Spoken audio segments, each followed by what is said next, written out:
પહલગામની અંદર આતંકવાદી હુમલામાં 28 ભારતીયોને ધર્મ પૂછીને ગોળીઓ મારવામાં આવી છે। એની નિંદા કરું છું। હું જાણું છું કે આ સમય નિંદાનો નથી, આ સમય બોલવાનો કે બકવાસ કરવાનો નથી, પણ મારે બે વાત ચોક્કસ કરવી છે। પહેલા તો દેશના મુસ્લિમ ભાઈઓને કહેવું છે કે આ કરનારા નરાધમો સૌપ્રથમ તમારા દુશ્મનો છે। એ તમને ભારતની અંદર, હિન્દુસ્તાનની અંદર એકલા પાડી દેવા માંગે છે, ક્યાંક ને ક્યાંક તિરાડો ધારવા માંગે છે, ક્યાંક ને ક્યાંક દેશને અશાંતિ તરફ રસ્તો બતાવવા જઈ રહ્યા છે। ખેર એમાં નથી પડવું। સરકારને મારે વિનંતી કરવી છે કે ગોતીને વિધિ નાખજો, ગોતીને વિધિ નાખજો। અને માત્ર વાતો નહીં, જો કદાચ જરૂર પડે અને આ ઘટના માટે, આ હત્યાકાંડ માટે જો પાકિસ્તાન જવાબદાર હોય તો યુદ્ધ જાહેર કરો। ઘણા જ્ઞાનીઓ એવું કહે કે યુદ્ધ કરવાથી ઇકોનોમી પાછળ આવે, નહીં આવે। દેશમાં હજારો લાખો લોકો એવા છે, હું વ્યક્તિગત 11 કરોડની જવાબદારી લઉં છું।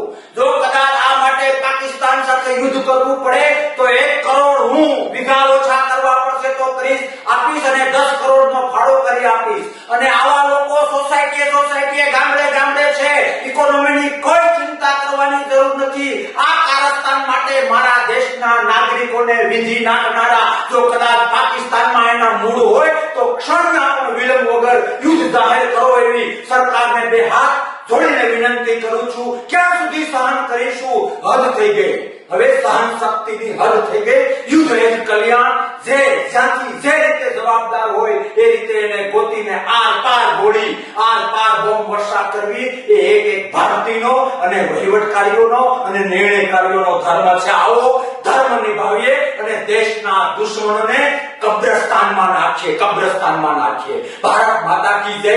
અને જે લોકો શહીદ થયા છે, જે લોકો આ હત્યાકાંડના ભોગ બન્યા છે, એ બધાને મારો ભગવાન યોગ્ય સ્થાન આપે પ્રાર્થના। પણ ફરીથી કહું છું, યુદ્ધ એ જ કલ્યાણ।